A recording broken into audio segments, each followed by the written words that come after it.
kami di dalam surga, persiapkan kami, ya Bapa, menjadi laskar, pejuang prajurit, tentara Allah di akhir zaman ini. Di antara manusia yang tidak memperdulikan Engkau, Tuhan, tolonglah kami orang-orang muda ini. Dengan cara-Mu yang ajaib, Engkau menolong kami untuk bangkit, untuk pulih, Bapa, menemukan rahasia-Mu, menemukan api dan gairah dari surga. Hanya Engkau yang bisa mengerjakan ini, ya Bapa. Manusia tidak bisa mengerjakannya. Bapa, kami merendahkan diri, kami mohon bimbingan-Mu di seluruh rangkaian acara kami yang Engkau telah persiapkan. Taruh perkataan-Mu di mulut anak-anak-Mu, agar kami mengucapkan apa yang benar-benar membangkitkan iman dan memberkati semua orang. Terima kasih Bapa, dalam nama Tuhan Yesus Kristus kami bersyukur, kami berdoa untuk kesempatan ini. Amin. Amin. Oke teman-teman, tadi kita sudah menyanyi,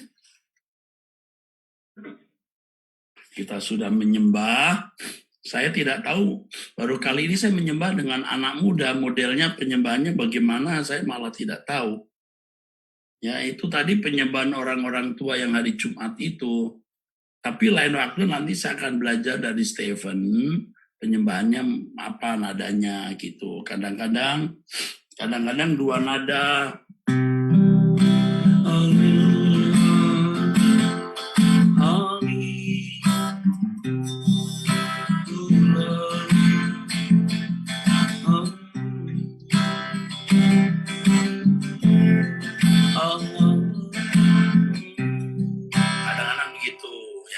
Kadang-kadang saya saja. Kami sembah, kami muliakan. Kadang-kadang pakai terpuji nama-Mu, Allah yang benar dan besar. Dan kita tidak pernah bareng-bareng ya. Next time mesti, karena kita bisa melalui Zoom ya lewat virtual online begini, saya kira saya punya beberapa waktu yang bisa diambil ya. Saya tentu senang sekali nyembah ya. Oke, sudah 15 menit ya. Sekarang aku serahkan ke Kiki sebagai moderator dan Om Eras bisa berbincang-bincang dengan kalian semua, dan tentu semua yang mengikuti acara ini bisa menyampaikan pertanyaan ya. Bisa Om, nanti bisa langsung ngasih pertanyaan. Nah ini mumpung dibahas, nanti teman-teman nih yang lagi sambil nonton di YouTube ya bisa mengajukan pertanyaan di kolom Q&A ya. Nanti bisa diklik kolom Q&A, nanti ngajuin pertanyaan, nanti saya akan bacakan pertanyaannya gitu.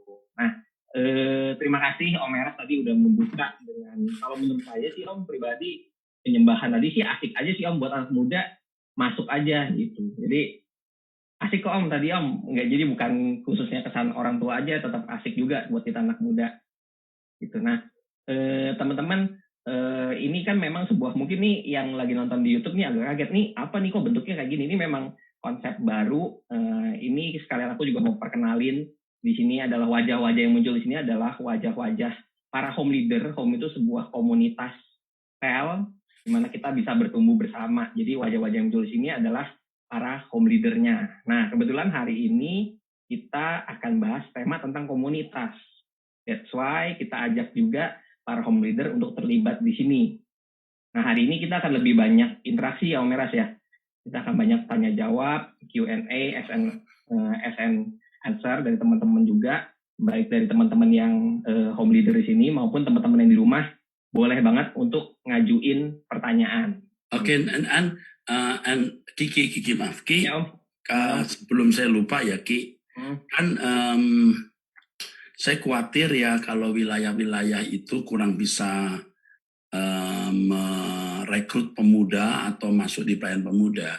Jadi home ini sebaiknya nanti saya usulkan masih ada di bawah satu payung, satu payung yang membawai cabang-cabang. Bahkan bukan tidak mungkin home ini akan membawai banyak persekutuan, mungkin juga bisa lintas GSKI, siapa tahu gitu. Lintas GSKI artinya di luar Rebot Ministry. Kalau mereka mau, siapa tahu. Saya nggak tahu, tapi kebijakan kalian bagaimana saya tidak tahu. Tapi ini mesti harus jadi satu komunitas-komunitas tidak dibawahi penuh oleh wilayah yang kadang-kadang mungkin tidak bisa mengerti visi pemuda. Nah, di sini kita bisa membuat satu payung, tentu nanti di bawah pembinaan Om Eras gitu, Ketua Sinode GSKI. Oke, thank you. Kita not Om itu Om. No. Nah, oke. Tadi udah dengar juga dari Om Eras bahwa ini berarti kita tuh concern full banget nih soal home, soal komunitas. Hari ini kita akan coba banyak ngobrol nih sama Om Eras tentang home atau tentang komunitas. Nah, ini udah ada pertanyaan pertama nih Om, dari KG7. Oh ya. Oh, boleh mengajukan pertanyaannya, Paul. Ya, Paul boleh di-unmute mungkin, Paul. Pertanyaan pertama, Paul. Ya. Halo Om, halo semua. Saya dari KG7. Itu kita ada beberapa pertanyaan. Pertanyaan pertama itu, kalau soal komunitas, sebenarnya ada nggak sih Om komunitas yang ideal gitu, yang bertumbuh dalam Tuhan tuh ideal tuh kayak apa? Karena kan sebenarnya kalau lihat home itu, masing-masing home itu ada warnanya masing-masing gitu Om.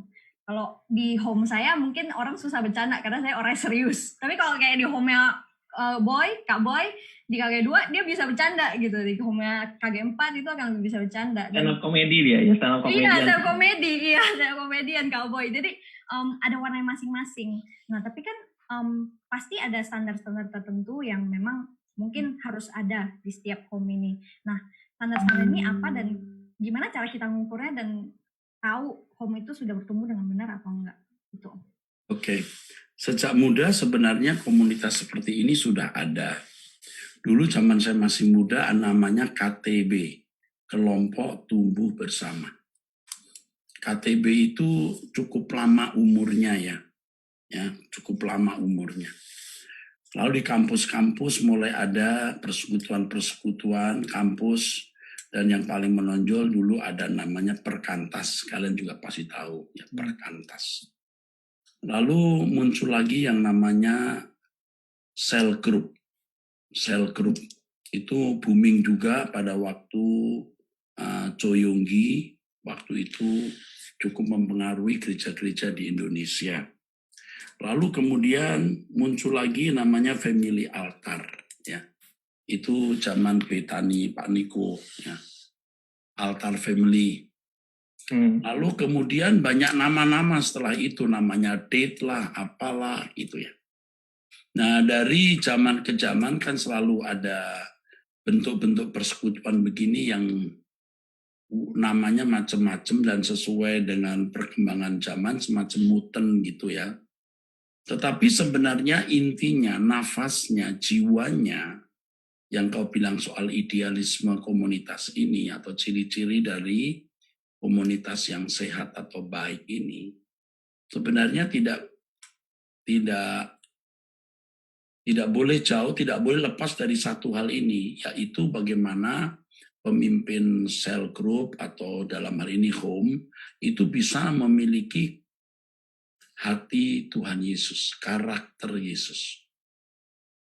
Karakter Yesus yang bisa dirasakan oleh setiap anggotanya, yang touch, yang menyentuh anggotanya, yang benar-benar bisa membuat persekutuan itu menjadi dalam tanda kutip yaitu surgawi, heavenly. Jadi persaudaraan yang nantinya itu bisa jadi persaudaraan abadi karena goresannya itu goresan kekal. Nah, di situ harus benar-benar seorang yang bergaul dengan Tuhan. Nah, ini yang sebenarnya utama. Jadi kalau teknik ya, teknik kelompok bersama, cell group, dengan konten yang sudah dipersiapkan oleh gereja, bahan diskusi, lalu teknik-teknik menggerakkan cell group, itu semua sebenarnya kulit yang tidak akan memiliki bekas, tidak akan memiliki guratan yang baik. Tapi kalau pemimpinnya seorang yang benar-benar memiliki hati Tuhan, menghadirkan Yesus di tengah-tengah mereka, itu goresannya akan dalam, menjadi persaudaraan abadi. Dan itu lebih dari saudara kandung nanti. Nah, masalahnya memang orang-orang yang hatinya bengkok, yang tidak bisa bersaudara dengan tulus akan memang terlempar. Nah, ini eksklusif memang, akhirnya jadi agak eksklusif. Nah, cuman pemimpin cell group dalam hal ini home juga harus punya kebesaran jiwa, menyambut mereka, sabar, jangan menempatkan standar kita yang tinggi kepada mereka yang baru. Ya. Jadi kalau bicara soal ciri-ciri, itu setiap masa bisa berubah dan orang bisa merumuskan ciri-ciri sebuah cell group atau home ini. Tetapi yang penting bagaimana pemimpinnya dan beberapa orang di dalamnya menghadirkan Tuhan. Hati yang tulus, yang mengasihi. Waduh, ini kalau ndak ada ini ya kamu tunggu bosennya aja, tunggu jenuhnya. Nanti bubar pelan-pelan ya. Seiring waktu, seiring usia, dari pemuda jadi dewasa muda, goodbye. Tapi kalau benar-benar memiliki hati Tuhan itu abadi. Oke, itu aja. Nah, itu kira-kira Paul terjawab, Paul? Terjawab banget. Jawab banget lah ya. Iya. Gila, jadi yang terpenting itu bukan bentukan komunitasnya seperti apa, tapi yang penting itu core-nya gitu. Core-nya bahwa kita harus mengenakan karakter Kristus gitu ya Om ya. Ya. Core itu yang nggak boleh hilang tuh teman-teman. Nah ini tanggung jawab juga nih buat kita di sini yang sebagai home leader harus bisa menampilkan karakter Kristus dalam kehidupan kita. Nah, next question nih Om, sudah ada pertanyaan selanjutnya dari KG3. KG3 nih berarti Mario. Oke, thank you Kiki. Boleh Mar, dibacain pertanyaan. Ya. Shalom Om Eras. Ya, shalom. Iya. Pertanyaan ini saya rubah sedikit ya karena tadi dari pertanyaan Paul sudah terjawab sebagian sih sebenarnya. Oke Mar, nggak apa-apa Mar. Pertanyaan mungkin menyambung tadi Om Eras bilang bahwa ada peran leader dan mungkin ada beberapa pengurus inti yang berperan juga. Pertanyaan saya mungkin bagaimana cara kita membangun relasi yang sehat dengan pengurus inti, antara leader dengan pengurus inti Om? Oke. Kan di dunia ini pasti banyak komunitas ya. Komunitas dengan core masing-masing. Komunitas bisnis, komunitas moge, motor gede, touring, ya. Komunitas partai dengan kepentingan partai, ya. Komunitas ibu-ibu mungkin nggak jelas juga, cuman berteman sosial, para sosialita, cuman mau tampil dengan gayanya masing-masing, saling melihat, saling memuji, saling pamer, ya gitu kan ya. Dan masing-masing komunitas pasti memiliki core-nya ya. Nah, kalau Kristen ini apa sih itu? Ya kan? Kalau ibu-ibu kan yang mengikat tadi itu, model baju, lalu kepentingan ibu-ibu ya untuk saling pamer. Kalau partai kan yang mengikat itu kan bisa anggaran dasar rumah tangga partai, visi misi partai. Kalau dagang yang mengikat kepentingan finansial atau kepentingan keuntungan ya. Begitu. Nah, kalau gereja apa yang mengikat? Tidak ada yang lain kecuali kasih Kristus. Tidak ada keramatamahan, protokoler, diplomasi, itu nanti akan tergerus. Jadi dari hati yang benar-benar pertama mengasihi Tuhan. Dan kamu boleh percaya boleh tidak, ini secara namanya apa ya, hati kodrati atau supranatural atau agak bersifat apa ya, kalau bahasa populernya transenden ya, melampaui pikiran. Kalau masing-masing orang memilih persekutuan dengan Tuhan itu bisa nyambung frekuensinya. Orang juga tahu, ya orang juga tahu orang ini nyambung dengan saya, ada tune dengan saya. Dari percakapan itu pasti tahu. Jadi kalau orang memiliki prinsip-prinsip kebenaran Alkitab, itu akan nyambung dengan orang-orang yang punya prinsip-prinsip kebenaran Alkitab yang sama. Jadi di sini yang penting adalah bahwa setiap individu mengenal kebenaran yang benar, yang murni, dan itu yang sering saya katakan sebagai kepenuhan roh secara permanen. Kalau hanya bahasa roh itu banyak dipalsu atau bisa temporal, tetapi kalau masing-masing memiliki konsep kebenaran, ya akhirnya mereka masing-masing memiliki filosofi yang sama, tujuan hidup yang sama, platform berpikir yang sama.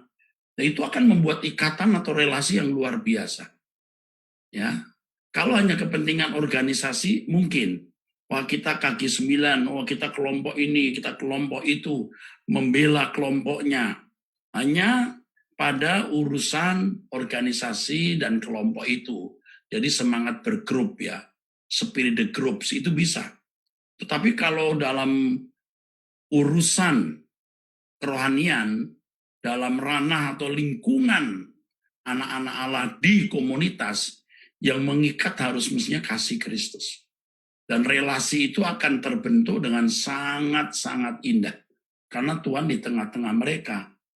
Ya itulah yang dikatakan di dalam Alkitab, ada banyak anggota, tetapi satu tubuh. Satu dilukai, yang lain terluka, dan mereka masing-masing bisa sinergi, apakah bahasa populernya konvergensi, bisa kerja bersama, dan memiliki visi yang jelas. Nah jujur saja banyak komunitas itu nggak jelas.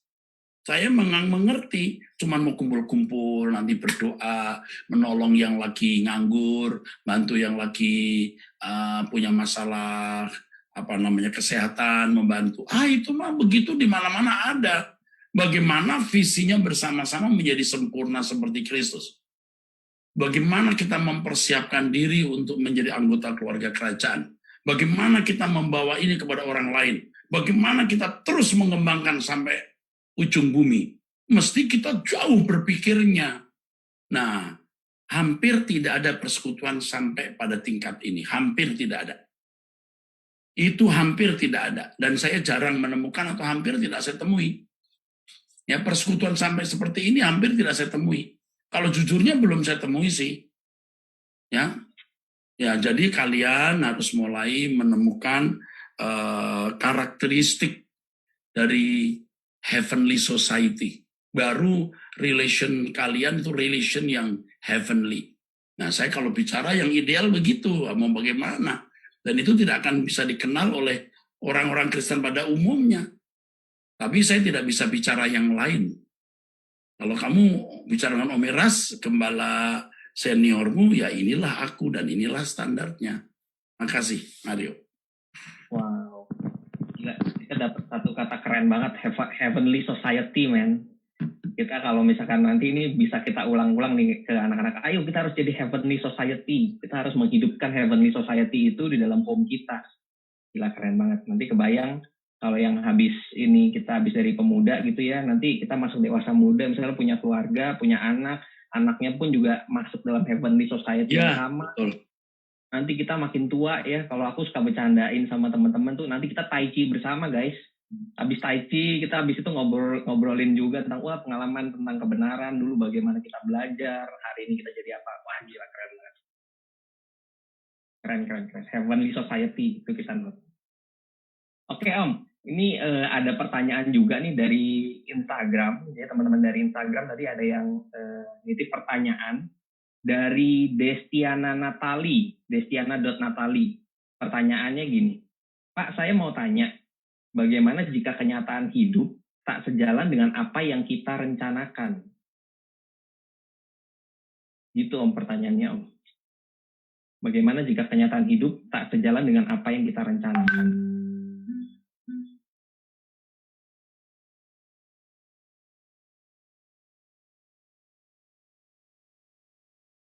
Halo? Nggak nge-lag ya?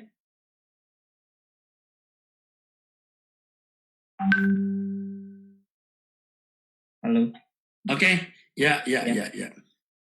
Kenyataan hidup tidak sesuai dengan apa tadi? Apa yang direncanakan, Om, kita rencanakan. Kenyataan hidup tidak sesuai dengan apa yang kita rencanakan. Boleh saya jawab, tapi jangan tersinggung ya. Ya, Om. Nggak apa-apa, Om. Kalau anak-anak usia di bawah 10 tahun juga punya rencana juga sih.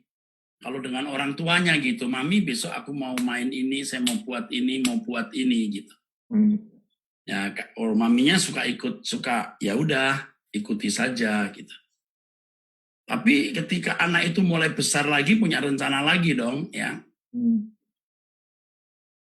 Nah, kalau orang tua yang baik kan, orang tua punya jangkauan itu panjang, itu ke ujung. Panjang ya, jangkauannya panjang ya kalau orang tua ya. Kalau anak-anak punya rencana, Mami besok saya mau ke Anu gitu. Maminya bilang, nggak boleh. Wah, anaknya ngamuk gitu.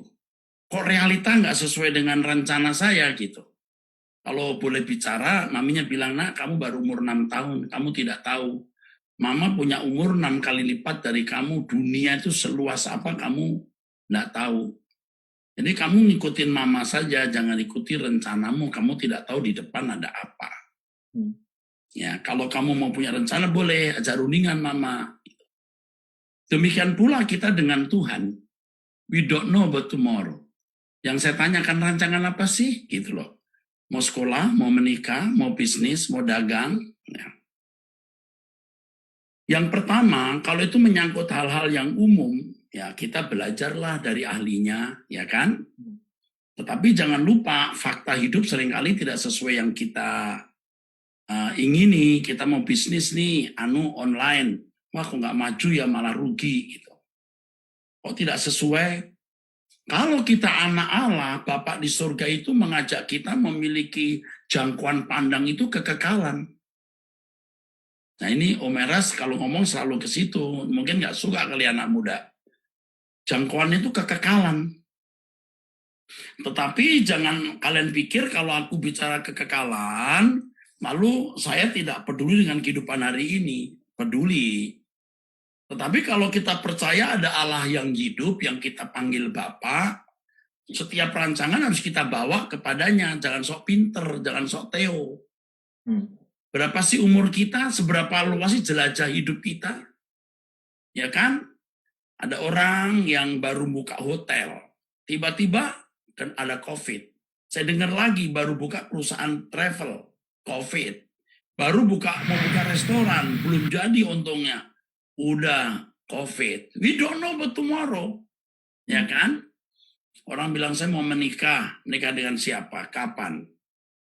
Kalau kita di gereja mengerti kebenaran, kita mengajarkan bahwa jangkauan berpikir kita itu mesti harus kekekalan dulu. Maka kita berkata cari dahulu kerajaan Allah dan kebenarannya, semua ditambahkan kepadamu. Kita tidak boleh menganggap hal-hal seperti pekerjaan, bisnis, itu hal yang besar, yang dahsyat. Enggak. Bisnis saja gagal, cari yang lain. Usaha ini gagal, yang milih yang lain. Easy going. Tetapi di balik semua itu kita kan preparation, persiapan untuk everlasting life. Itu harus benar. Lalu yang kedua, kita ini kan, nah ini kamu nggak suka kali saya ngomong.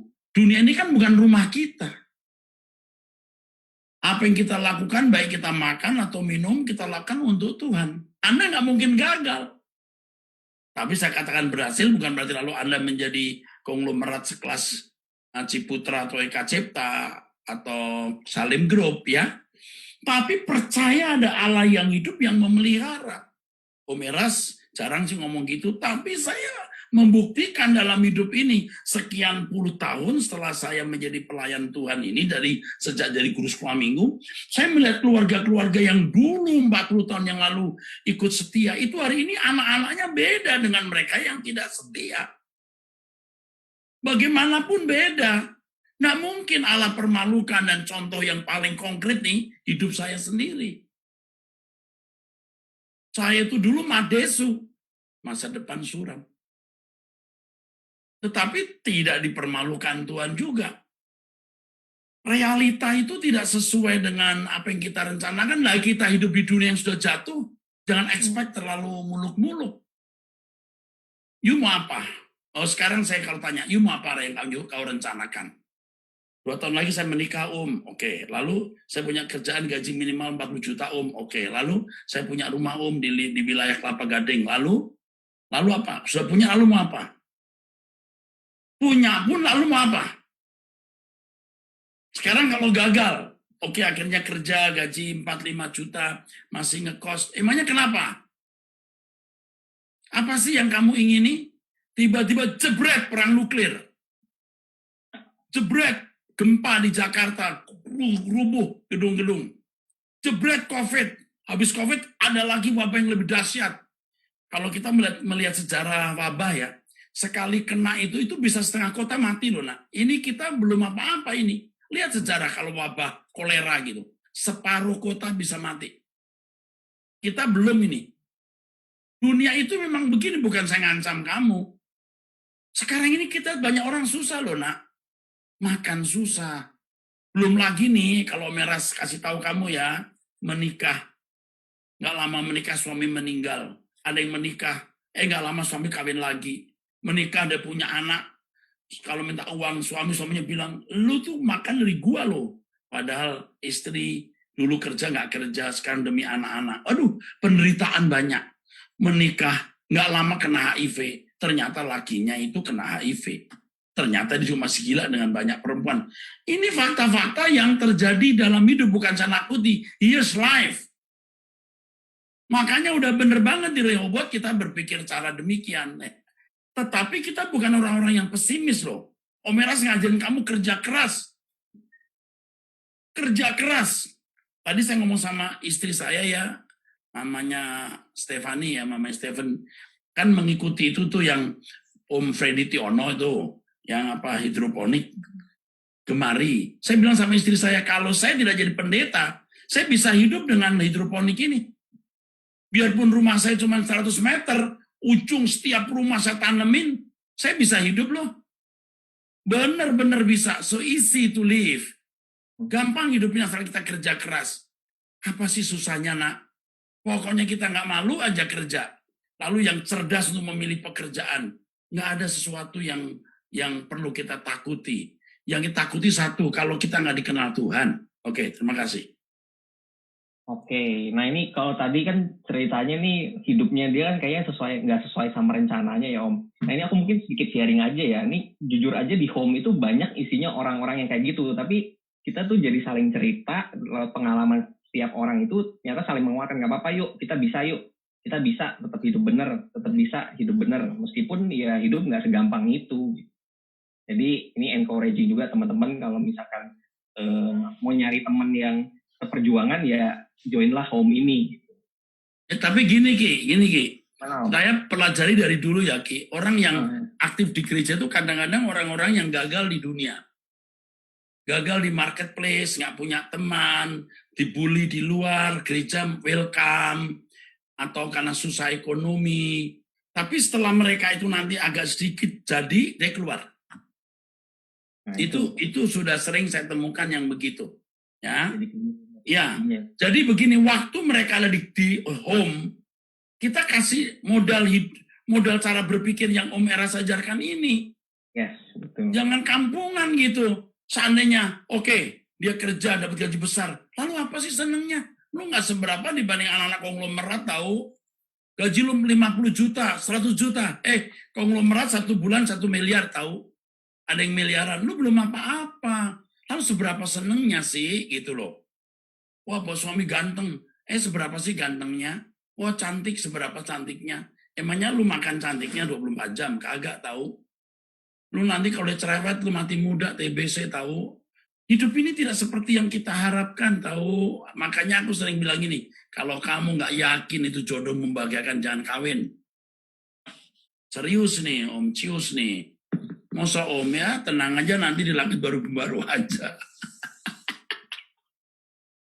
Jadi nggak masalah ya Om ya, jodoh kalau nggak pun ketemu di bumi ini ya nggak masalah lah ya. Enggak lah. Daripada salah pilih, aduh 60 tahun kita melek mata, tutup mata, ketemunya dia. Iya ada. Itu udah banyak orang ngomong gitu. Aduh, kalau saya tahu kawin sama dia, saya nggak kawin. Kalau dulu waktu konseling pernikahan aja cocok, lama-lama cekcok. Oke, silakan. Oke Om.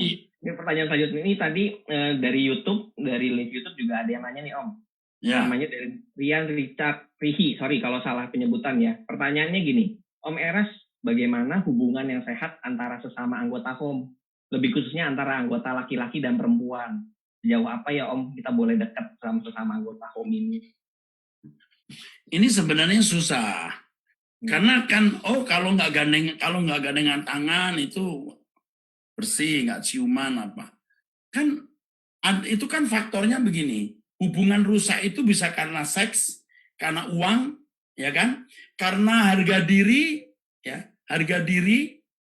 ketersinggungan, temperamen, karakter. Itu kan banyak faktor nih. Tadi kalimat gimana? Coba lupa lu. Bagaimana hubungan yang sehat antara sesama anggota HOM, lebih khususnya antara laki-laki dan perempuan. Om, sorry, mungkin ini pertanyaannya lebih, boleh nggak sih pacaran sama sesama anggota HOM gitu kan? Oh iya, aku juga tahu. Aku udah tahu ke sana. Dan saya juga harus ingatkan bahwa tidak sedikit orang-orang yang ikut HOM ya karena kesepian di luar, nggak laku di luar, siapa tahu di HOM nyantol, ya kan? Ya, karena kelihatan rohani, nanti, aduh dia ikut HOM loh, rohani loh. Padahal lihat, 2 tahun setahun itu ikut HOM belum tuh dewasa loh, belum ketahuan monsternya. Makanya kalau menurut saya itu berat ya, pemimpin HOM itu berat. Bagaimana mendewasakan mereka, ya? Bagaimana membuat mereka itu peka terhadap kehendak Allah, juga dalam memilih jodoh. Aduh, saya nggak ngerti ya. Saya mesti ngomong lagi soal jodoh nih, Yohan, ya. Ngomong lagi nih soal jodoh nih. Saya mau ngomong lebih keras lagi, jangan pacaran kalau nggak pasti siapa dia. Kalau cuman kamu mau cuman udah kamu dengan bayang-bayang aja. Daripada kamu nggak jelas, ya kan? Ya makanya sekarang gini loh Ki, menurut saya kalau kita nggak habis total sama Tuhan, nanggung, rusak kita. Nggak bisa nanggung lagi. Today nggak bisa nanggung lagi. Ya saya tahu bahwa nggak istilah saya bottomless, bottomless. Bottomless ya. Not bottom line. Bottom line itu masih mentok. But bottomless itu udah bottomless. Dan habis kalau kita kepada dengan Tuhan harus bottomless. Bisa bottomless itu bagus. Dunia kita nggak bisa dibuat bottom line. Saya tahu ada orang-orang yang bisa di ranah bottom line, dilindungi orang tua, lindungi lingkungan, juga bermartabat, bermoral baik, aman. Tapi berapa banyak yang begitu? Tidak banyak. Di HOM itu pasti banyak orang, ada juga orang-orang liar yang bisa membahayakan bagi lingkungannya. Bahaya itu. Makanya kalau dibuat bottomless semua, wah itu bagus. Bottomless saja belum tentu bisa aman. Apalagi tidak. Nah, gereja kita ini harus berani bottomless. Makanya kalau khotbah-khotbah yang dikhotbahkan di beberapa gereja yang tidak dengan motivator, tidak bisa membuat orang bottomless, tidak mungkin. Ya, jadi bagaimana membuat apa tadi itu relasi yang sehat ya? Ya. Jiwamu sehat dulu, dewasa rohani dulu, baru lu sehat. Kalau kamu nggak dewasa rohani, lu kagak mungkin sehat. Kelihatan sehat padahal enggak. Oke? Kelihatan sehat padahal jahat. Oke, terima kasih. Om, tapi sebenarnya kalau misalkan antar sesama anggota HOM gitu ya, Om, sama komunitas, kita tuh harus sedekat apa sih, Om? Maksudnya apakah memang kan kadang-kadang kita kan juga harus tahu batasan nih, Om. Khawatirnya seperti itu, Om. Jangan sampai kita melampaui batasan itu gitu. Nah, kan batasan itu relatif. Batasan itu sangat tipis gitu. Nah, saya dulu kan ketua pemuda, dari muda pemuda. Kamu percaya nggak waktu saya jadi ketua pemuda, ini mamanya Stephen tahu ya, itu kalau jam 4:30 pagi, kebetulan di sekitar situ kan anggotanya banyak orang-orang tenglang, semua tenglang sih, yang dari Bangka, Belitung. Itu jam 4:30 panggil saya, Kak Eras. Saya keluar tuh, Pak, lari di taman itu. Waktu itu masih Monas ya. Dari Monas itu balik lagi, kita di Jakarta Pusat. Udah capek, kita tidur bareng itu di gereja, gelaran doang. Mereka masih SMP SMA. Waktu itu saya kuliah tingkat 3. Mereka berebut loh tidur dekat saya. Saya nggak tahu waktu itu kenapa jadi begitu ya. Sekarang udah nggak bisa. Wah, deket Kairas, wah gitu. Wah, sekarang udah nggak sopan bener ya. Waktu itu tuh begitu bisa nggak? Waktu itu ya tahun 80-an ya. Kita nggak nganggap itu satu hal yang, ya kalau saya pikiran saya bersih. Terus nanti belajar berenang, saya ngajarin berenang, kakinya saya gini-gini. Wah, pada perempuan kan tahu sendiri pakai renangnya kan. Tapi sekarang mungkin nggak bisa lagi. Batas itu apa? Susah. Jadi sebenarnya jiwa yang sehat membuat relasi sehat. Susah membuat batas. Batas nanti di komunitas kelihatan baik-baik, di luar belum tentu baik-baik. Mau apa? Ayo. Nah, waktu itu saya masih ingat setiap kali kebaktian hari Sabtu ya, kita antar mereka pulang satu-satu gitu. Nanti kadang-kadang kita nggak pulang, kita mampir ke rumah satu tempat. Salah satu rumah yang kita tempati jadi pangkalan itu apa namanya, menantunya yang punya bakmi kelinci. Namanya Maning, dulu namanya Esther. Tapi Maning, saya masih ingat Maning, Coyin itu cicinya. Sampai ingat nama-namanya. Di situ ada Maning, ada Coyin. Kita di situ tuh wah ketawa-ketawa. Dia punya warung sembako tapi besar banget ya, besar. Belum ada Alfamart begini. Jadi kita di sampingnya aja kita ketawa-tawa kasih minum apa itu namanya Coca-Cola yang botolnya dulu gede, segede itu ya. Wah, kita happy banget. Heran tuh, ketawa-tawa tapi nggak ada itu pacar-pacaran tuh, bingung saya waktu itu. Karena saya juga nggak kepikiran pacar, karena waktu saya pengen sekolah, saya mesti lulus, gitu. Pemimpinnya juga harus mestinya bersih dulu, gitu. Kalau pemimpinnya seandainya punya pacar pun harus pacaran yang kudus. Kamu boleh percaya, boleh tidak. Mamanya Stephen ya, itu kan panggilannya Cici Syuli, seperti namanya. Dulu saya pacaran sama dia itu nggak ketahuan, sampai orang itu bilang ini, Ras, beri dong cewek itu buat gua, gitu. Dia nggak tahu itu pacar saya, sialan tuh. Tanya, tante, betul nggak? Bener. Saking saya itu sama-sama tapi nggak kelihatan akrab gitu. Sampai teman saya bilang, buat gua dong tuh gitu. Oh, ya terserah sih itu nama saya. Gua gebuk loh. Nggak bisa nggak gitu, aku dia mau gitu ya silakan aja gitu. Sampai orang nggak tahu itu pacar saya loh. Coba. Jadi memang harus sehat hidup kita. Pemimpin harus sehat. Pacaran pun juga harus sehat. Nggak salah kok pacaran pemimpin, nggak salah. Dan kalau mau jujur, kalian tuh bagusnya cari jodoh tuh di home. Jangan dapatnya di kafe atau diskotik atau di jalan raya yang nggak jelas. Tetapi dewasa nggak di situ. Dulu waktu saya masih jadi ketua asrama, saya kan dilarang pacaran tuh. Kalau semester 1, 2, 3, 4. Tapi nanti akhirnya saya tuh berpikir, kenapa nggak pacaran di sini aja, dapat jodoh sini, dikawinkan, dikirim ke daerah suami istri. Kan lebih sehat daripada dia menikah dengan orang yang nggak jelas. Perempuan menikah dengan anggota anak majelis yang nggak bertobat. Nah, kecuali laki-laki kawin sama anak pendetanya, nah itu lain lagi. Gitu. Jadi kan gitu. Jadi gitulah ya. Pokoknya dewasa rohani dulu, sehat dulu, maka relasinya juga sehat. Itu. Kamu sering-sering tanya jawab begini dong. Iya, biar lebih banyak bisa menggali Om Eras juga nih teman-teman nih. Ya. Itu kesempatan langka banget kita bisa ngobrol. Lebih gila, gitu lebih gila. Oke Om. Ya. Nih. Selanjutnya nih ada teman kita juga yang nanya nih di sini dari Bonjer nih, Cia. Gimana? Ya boleh diajuin tadi pertanyaannya apa Cia? Shalom Om Eras. Iya sayang. Mau bertanya Om, apa sebenarnya kita masih mungkin nggak sih sekarang untuk membangun komunitas yang sehat dan nggak toksik?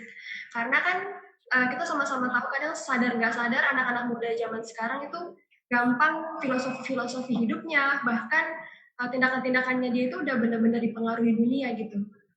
Gitu Om. Terima kasih. Sayang, Cia namanya ya? Iya Om. Cia, Cie. Namanya bagus loh, Cie. Iya. Kamu tinggal di mana, Nak? Aku tinggal di Jakarta Selatan. Kok sampai di Kebon Jeruk? Iya, jadi ikut papa kan, ikut Om Yohanes ke Kebon Jeruk. Papamu yang mana ya? Yohanes Parapat Om.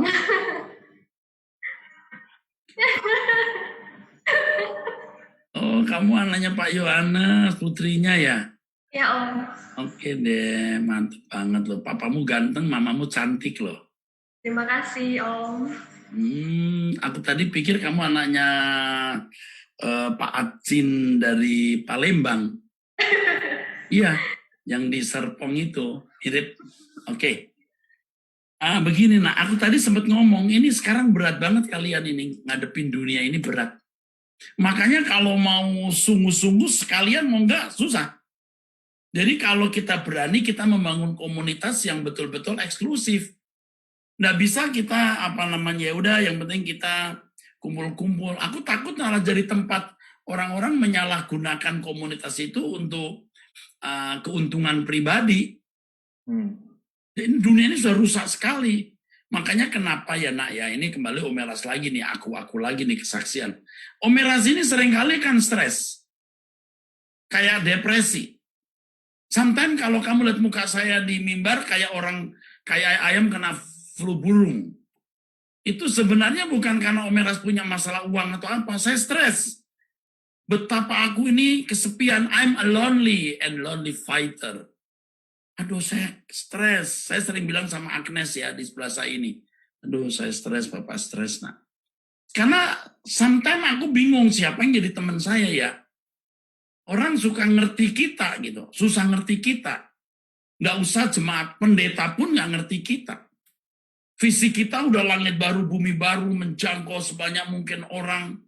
Belum gerakan agama lain yang begitu gencar, ya mempengaruhi wilayah-wilayah Kristen. Beban kita berat. Kalau anak-anak muda yang waduh hampir nggak ketolong, berat. Nah, di sini dibutuhkan sungguh-sungguh militansi kalian. Kita nggak bisa berharap orang lain militan, dimulai dari kalian di sini.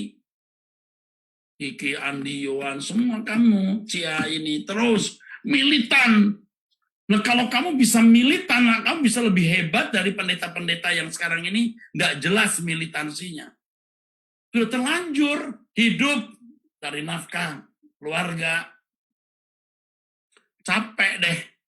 Ngomong kau masih muda, kamu berani militan. Kamu nggak akan jadi miskin kok, nggak mungkin. Tadi sudah saya katakan, saya saksinya. Jadi Cia, kalau kau bicara mengenai bagaimana dengan pemuda yang kena toksik kita dia, udah begitu rusak. Ya kita mulai kita sendiri, kita yang akan bisa menjadi vaksinnya. Kita jadi vaksin dunia ini. Nah memang ada orang-orang udah imun, udah nggak diapa-apain, nggak bisa lagi. Udah nggak bisa. Tapi kita pasti bisa menjadi vaksin untuk orang-orang yang bisa diselamatkan. Kamu terang dunia, kamu garam dunia. Itu vaksin sebenarnya. Nah kita jadi vaksinnya harus, kelas kita harus sehebat-hebatnya, setinggi-tingginya. Hebat sih ya pertanyaanmu. Ya, bagus sekali. Kamu bisa jadi vaksin untuk orang lingkunganmu. Tapi kamu pasti akan dianggap sebagai racun juga nanti. Orang lihat kamu, kok kamu fanatik banget sih? Halah, masuk gitu aja nggak boleh sih? Ih, kamu sok suci banget sih? Ah, udah. Anda pasti juga di-reject. Tapi kalau sampai dunia mereject berarti vaksin ini jadi betul-betul operate, betul-betul efektif. Kalau coba sekarang vaksin untuk COVID belum ditemukan, tapi udah mulai ada gejala-gejala ada. Kalau harganya ada 10 juta juga orang beli. Kalau kamu jadi vaksin untuk kekekalan, untuk kematian kedua itu neraka. Vaksinnya itu hidup kamu itu harganya triliun tahu. Nggak bisa kebayar bahkan. Nah kamu jadi vaksin, Om Eras mau jadi vaksin, maka Om Eras dianggap sesat, dianggap aduh bener-bener dah dibully luar biasa, nggak apa-apa. Nah, kamu harus jadi begini. Aku seneng juga nih kumpul begini. Sering-sering Johan, aku seneng kok, aku siap. Kamu kalau sering ketemu begini, kamu gila aja ikut-ikut Om Eras. Thank you. Dia pertanyaan yang nice. Oke. Thank you, Om. You're welcome. Nah, ini Om, teman-teman juga pernah cerita nih Om, kalau tadi Om bilang kalau kita jadi vaksin di luar sana, Om, seringkali luar orang dunia tuh nganggap kita nih orang kok gila gitu, dan kita kayak semacam tersingkirkan gitu. Kalau kita sendirian kan mungkin jiper juga ya, waduh gue bener gak ya? Nah dengan adanya home ini ketemu orang yang sama-sama gila nih Om, banyak yang cerita kayak, wah ini nih orang Jun nih sama-sama gila nih. Jadi semangat dia, oh ternyata bisa, ayo kita bisa gitu. Amin. Nah, oke Om, ini pertanyaan selanjutnya. Ini dari IG nih Om, dari Instagram ada yang pertanyaan dari Dirk Novel. Pak, salah nggak kalau kita bergaul sama anak-anak yang nakal? Salah nggak sih kita bergaul dengan anak-anak yang nakal? Kan tujuannya apa sih kita bergaul? Kalau kita mau menggarami ya harus. Tetapi menggarami tidak harus bergaul. Bergaul pun harus ada batasnya. Yang namanya bergaul itu ada unsur sharingnya loh di situ. Apa yang bisa diberikan mereka kepada kamu kan nggak ada. Lagi pula yang kedua, mampukah kita hidup di tengah-tengah mereka? Saya tidak yakin, nanti malah terbawa. Jadi saya tidak tahu penanya umurnya berapa dulu. Lalu apa sih motifmu ketemu mereka? Kenapa sih mesti bergaul gitu? Yang pertama, apa motif kita bergaul? Ya, yang kedua, mampu nggak kita menghadapi pengaruh dari mereka? Ya, bergaul itu harus udah ada unsur sharing, ya, interaksi. Kita harus kuat, pertahanan kita harus kuat. Kalau enggak bisa. Apalagi kalau itu wanita di tengah-tengah pria, waduh lebih lagi. Ini pria di tengah-tengah wanita juga, wah itu bisa bahaya juga. Kalau menurut saya, hindari dulu. Dan kalau kita mau memenangkan mereka, kita nggak usah bergaul dengan mereka dalam arti secara kelompok. Satu persatu aja kita hit and run. Hit and run. Satu, diajak ngomong pangkun. Dua, jangan bergaul gerubak-gerubuk. Sama-sama, ke sana sama-sama. Wow, kebawa. Belum lagi kalau dia ada yang bawa narkoba, dia ketangkep, kamu yang nggak kena, yang tidak pakai narkoba bisa kena. Belum lagi kalau dia kena narkoba lalu dia di mobil kamu, wah rusak. Mobil kamu dibawa ke kantor polisi, nggak bisa keluar. Ke kantor polisi 2 minggu, lampunya dihilang 2. Nanti sebulan rodanya udah hilang, bannya udah hilang. Udah, nagihnya juga udah susah nebusnya. Aduh capek deh.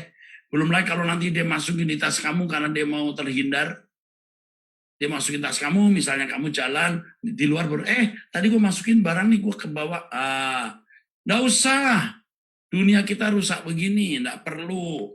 Mau ngapain, ya? Saya kira nggak usah kalau menurut saya. Kecuali kita hit and run. Serang, lari, ambil satu-satu mereka. Itu pun harus hati-hati. Di dunia sekarang kalau saya makin harus membatasi pergaulan. Jadi salahkah? Sementara aku jawab salah aja. Karena kamu belum sanggup. Ada pertanyaan yang mirip nih Om, dari Deriega namanya di Instagram juga. Nah masalahnya Om, gimana kalau orang-orang tersebut adalah teman kerja kita Om, yang kita mau nggak mau ya harus ada interaksi sama mereka karena kan di lingkungan kerja gitu Om. Oh iya, di lingkungan kerja interaksinya harus satu, hanya masalah kerja. 2, pada waktu sesekali minum ngopi bersama. Tapi kalau kegiatan, misalnya mau kegiatan outreach, sekali-kali boleh. Tapi kalau, yuk kita bikin kumpulan ini, yuk kita jalan-jalan, nggak mau. Oh, nggak usah. Kan ada kegiatan yang dibatasi. Masalah pekerjaan, sekali-kali fellowship, boleh. Tapi selebihnya tidak, nggak usah. Bikin grup-grup itu juga nggak perlu. Grup untuk kerja boleh, kalau cuma buat yang enggak, jangan ikut nimpali, diem aja kalau mau ikut, ya. Kamu harus punya integritas. Oke. Om, ini pertanyaan selanjutnya, ini 2 pertanyaan mirip dari Instagram sama teman-teman YouTube nih, ada intip pertanyaan. Om, kalau jam-jam karir, kuliah, bisnis itu sampai menyita waktu doa kita, gimana nih Om? Terus siapa sih yang bisa jadi panutan kami di komunitas ini? Karena kan nggak semua orang tuh pengen jadi pendeta, maksudnya jadi panutan dalam hal, misalnya dia mau jadi pengusaha atau profesional, sementara hal itu bisa mengganggu waktu doa, waktu ibadah, dan segala macamnya itu Om. Ya, begini loh nak ya, kalau saya ini kan pembicara. Saya ini kan harus mendapatkan wahyu dari Tuhan. Saya bisa 1-2 jam. Karena saya betul-betul mau menemui Tuhan dan bertanya, Tuhan kenapa Yudas itu kepilih, mesti memberontak. Ya Bapak, sebenarnya Bapak anak itu sejajar nggak sih? Itu saya tanyakan berjam-jam. Maaf, kalau orang pikir, wah itu membela doktrinnya. Oh saya serius tanya. Tuhan kenapa ya begini penciptaan itu? Kenapa di dalam Alkitab pada kata anak-anak Allah? Apa anak itu satu atau banyak? Kenapa engkau berkata sekarang manusia sudah menjadi salah satu di antara kita? Loh, oh itu saya PR, saya harus gumuli itu. Sebenarnya konsep surga saya bener nggak ya Tuhan? Kalau nggak kan saya nipu orang. Nanti di sana aku dikutuk. Ngarang loh, gitu. Nah, itu saya. Tapi pengusaha nggak bisa. Doa itu dialog.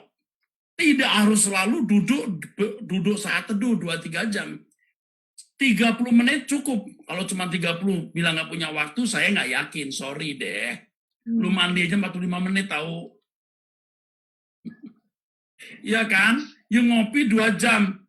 Lalu masa 30 nggak bisa, saya nggak yakin deh. Makanya 30 menit harus bisa. Setelah itu ya sepanjang waktu hati kita benar di hadapan Allah. Begitu. Jadi menyita, loh, harus tahu bahwa bisnis itu pelayanan. Karir itu pelayanan. Kuliah itu pelayanan. Loh kenapa? Emangnya salah kalau kita bis kebanyakan dong pelayanan itu. Motivasi kita ini loh yang penting. Nah ini kan banyak orang tuh sudah salah sih. Pelayan tuh di gereja, doa itu berlutut. Itu mah udah kuno itu. Dunia kita hari ini harus sikap hati kita anytime, everywhere, ya, always in the presence of God 24 hours. Udah. Wow. Cool. Keren Om. Nah, ini Om, pertanyaan selanjutnya Om, dari Nolan. Shalom Om Eras. Shalom. Ya, saat saya kita berkarya yang disorot banyak orang, seperti jadi artis nih Om. Sebenarnya apa sih Om yang kita nggak boleh lakukan? Batasan-batasannya mungkin. Coba ulangi pertanyaannya. Om Eras, saat kita berkarya yang disorot banyak orang, seperti artis, apa yang tidak boleh kita lakukan? Wah, saya nggak bisa jawab. Tapi kan ada 2 hal. Yang pertama melanggar moral umum, yang kedua melanggar perasaan Allah. Melanggar moral umum nggak usah diajarin dong. Jelas dong, nggak usah tanya saya. Ya mencuri, ya macam-macam lah ya. Ya. Yang kedua perasaan Allah. Nah ini agak rumit karena seorang artis ngomong ada keangkuhan di balik perkataan itu, ya kan? Terus dia nyerang juga artis yang lain, ya kan? Terus dia tidak jujur, tapi orang nggak tahu bahwa kalau dia nggak jujur, gitu kan? Kalau jelas-jelas nyolongan ketahuan ada orang-orang yang tidak jujur. Nah yang begini-begini harus disadari. Nah ini tidak bisa diajari oleh manusia, itu Roh Kudus yang mengajarkan. Kan kadang-kadang kita lihat itu ya artis-artis itu ya mau tampil gitu. Cetar membahana atau apa namanya, gayanya saja aduh begitu gitu. Nah orang Kristen masuk kita mau ikut-ikutan begitu ya, tapi penampilan harus bagus, berwibawa, harus jelas gitu. Nanti kalau terhadap wartawan kita jangan sok gitu ya, jangan sok kan. Wartawan nanya di pura-pura nggak, oh saya sorry ya maaf ya, jadi ya gitu nggak gitu. mentang-mentang itu kulit tinta, lalu itu kan kadang-kadang kesombongan yang begitu itu loh. Saya lihat, aduh, saya baru dengar cerita ini nggak ada kaitannya ya, tapi perlu ya, seorang tukang foto ya, oh ya, mau bicara kepada pendeta, mau menawarkan satu apa, itu pendeta besar juga ya. Dia bilang, gini, wah, saya dengar ceritanya, saya masuk akal juga karena saya juga tahu sih beliau. Aduh, maksudnya maaf ya Mas, belum dulu ya atau apa. Duh, nah. Itu biasanya orang-orang teologi kemakmuran begitu tuh, nak. Aduh, orang tuh mestinya ya menghargai orang yang pantas memanusiakan manusia. Misalnya, oke, sorry aku lagi ya, atau tolong dilayani Bapak ini. Wih, gila ya. Udah hebat ya. Dulu lu siapa ya gitu. Nah, artis sudah terkenal juga bisa begitu, nak. Ya, saya pernah ketemu 2 kali saya bicara ke Agnes Monica. Mungkin dia lupa, tapi saya nggak akan lupa. Saya kata, mohon Nes ya, kamu kalau mengangkat piala nggak usah pakai nama Yesus. Pokoknya terima kasih kepada ini kepada Tuhan aja gitu, udah bisa. Kalau kamu pakai nama Yesus, 1 kali kamu nggak dapat award, kamu dapat yang lain gitu ya.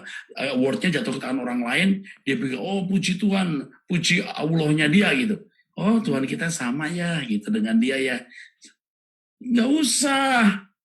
Perilaku kita yang bagus dalam ya itu saya nggak tambahin kalimat-kalimat itu sih gitu. Ya dulu kan saya kenal papinya, ketemu.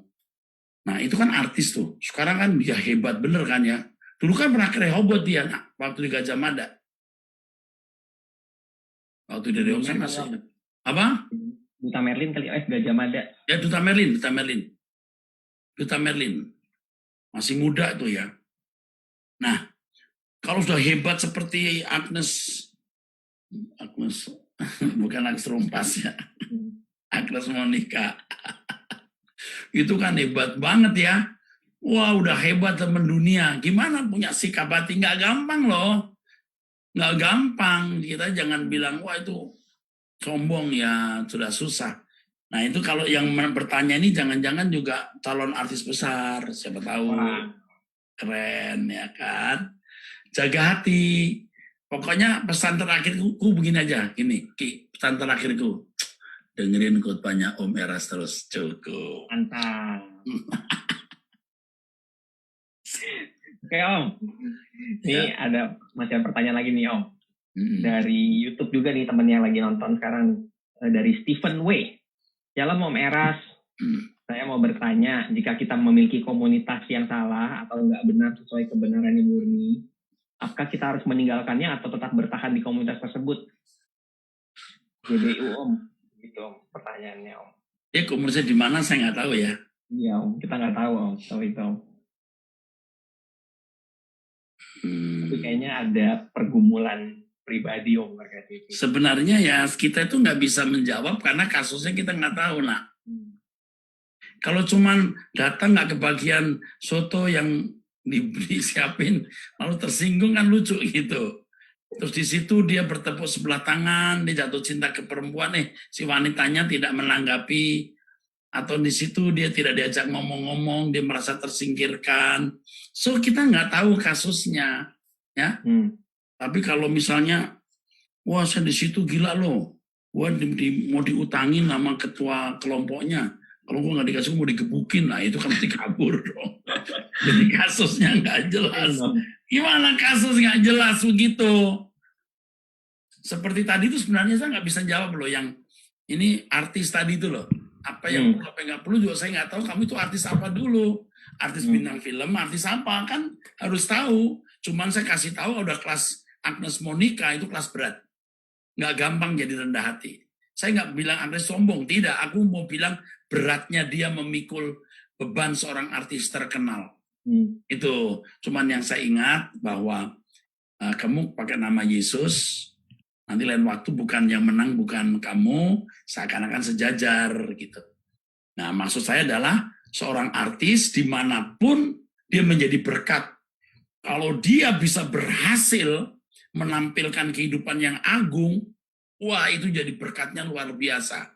Karena posisinya sentral gitu. Nah ini kan kasusnya saya nggak tahu. Nah seperti ini juga kita kasusnya tidak tahu. Yang kedua ya tanya Tuhan deh, justru pindah enggak. Oh tempatnya brengsek, tapi kamu kan di situ mau jadi berkat. Bukan hanya memperoleh, tapi memberi. Kenapa kamu tidak memberi di situ? Jadi kita nggak boleh melegalisir dia boleh keluar atau nggak keluar, kita nggak tahu kasusnya. Ya, mesti tahu. Ini karena udah subjektif ya Om ya. Iya benar. Subjektivitas itu juga sebenarnya luas sekali. Artinya apa kasusnya gitu. Oke itu aja kali. Apalagi? Oke, Om. Ini kita waktunya sudah mulai mepet nih Om. Siap. Jadi mau next pertanyaan terakhir. Tapi sebelum pertanyaan terakhir nih, teman-teman kita mungkin tadi aku juga udah sempat promosiin di depan. Ini semua di sini adalah home leader. Jadi teman-teman yang belum join home bisa join ke home yang ada. Nanti di akhir habis Om Eras nanti closing akan ada jadwal home yang teman-teman bisa ikut dan kontak personnya juga. Nah ini pertanyaan terakhir ya Om ya. Pertanyaan terakhir apa pesan Om Eras untuk anak-anak muda yang baru mau masuk home atau buat yang sudah ada di home ya Om? Hai anak-anak muda, kamu pasti tidak pernah menduga jahatnya setan. Kau pasti tidak pernah menduga ngerinya api kekal. Gua nggak ngancam tahu. Tapi itu fakta. Ya, kamu nggak duga jahatnya kuasa kegelapan dan tidak duga ngerinya api kekal. Sebaliknya kamu tidak pernah menduga indahnya kerajaan surga. Nah, kita sekarang memilih kerajaan surga. Kita memilih ikut Tuhan Yesus. Masuklah home. Kamu harus lari dari dunia. Kalau kamu nggak lari dari dunia, kamu terbawa. Itu seperti jaring laba-laba, tahu? Terus sampai kamu nggak bisa keluar dari situ. Nggak langsung jebret kamu kesetanan. Jebret rusak. Tapi tahap demi tahap sampai kamu tidak bisa keluar dari pola berpikirmu yang salah, dari seleramu yang salah. Itu. Aduh, saya semangat banget loh sebenarnya kalau yang begini nih, Yohan. Coba Yohan dibukain tuh. Buka, Rasel dibuka, Yohan. Ini kepala suku. Ya, Om. Bukan, ada Koeza juga, Om. Ada Apple. Iya, maksudnya Reza juga. Reza ini. Kalau kalau Stephen kan memang ya senior, tapi dia kan sekarang sibuk ngurusin urusan gereja. Negara, urusan negara. Reza dan Yohan sering ketemuin Om lah, nak. Siap. Kalau pertemuan seperti ini kamu desain lagi tanpa lewat YouTube juga enggak apa-apa, nak. Temuin Om Eras.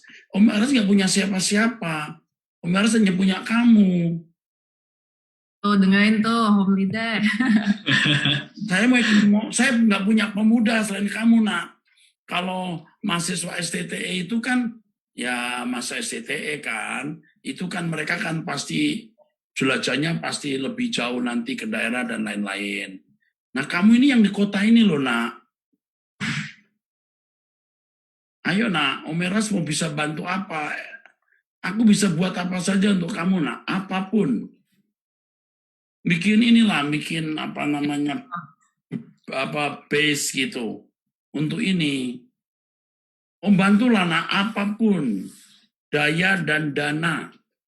Siap, Om. Ditunggu ya, guys. Type-nya. Oke, Om. Itu aja deh, sayang. Oke. Ini udah kita mau closing Om. Mungkin tutup dengan satu penyembahan dan doa ya Om. Lagu yang tadi ya. Ya. Seperti rusak. Seperti rusak merindukan sungai yang mengalir. Demikian demikianlah jiwaku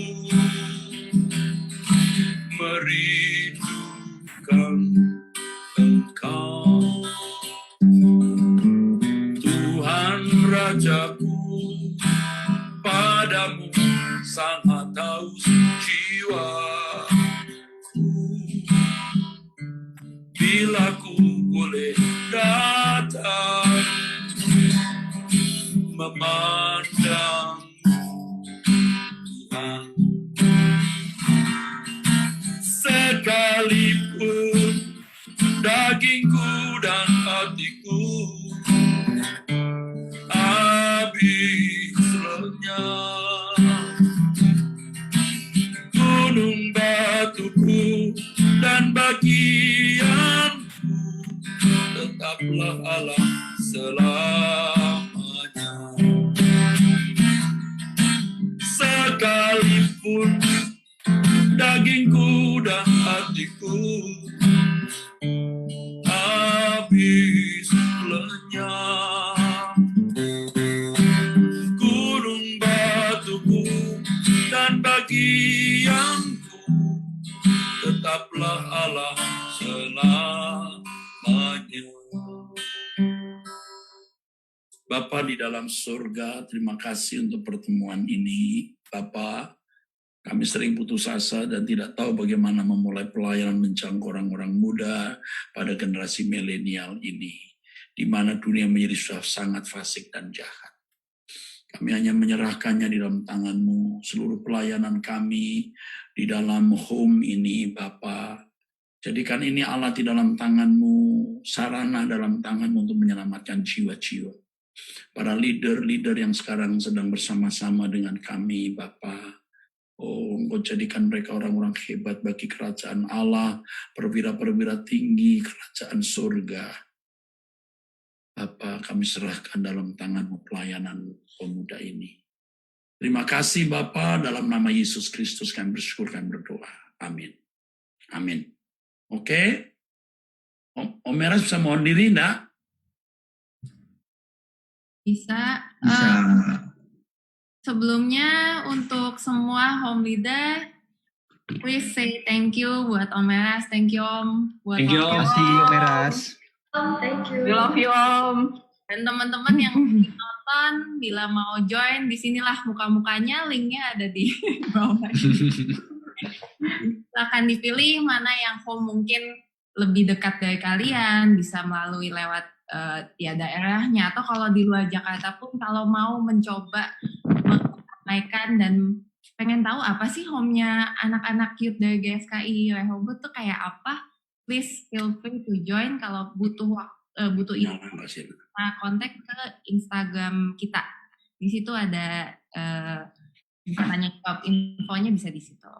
Oke. Oke. Kita tunggu kalian semua di home. We grow together. Dadah. Bye. Thank you Om Meras. Thank you. Thank you, Om. Thank you, Om. Om Meras. Thank you all.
Subscribe channel Truth.id dan aktifkan lonceng notifikasi untuk mendapatkan informasi seputar live streaming dan video khotbah terbaru. Posisi tombol subscribe berada di kanan atas channel kami dan jangan lupa nyalakan loncengnya.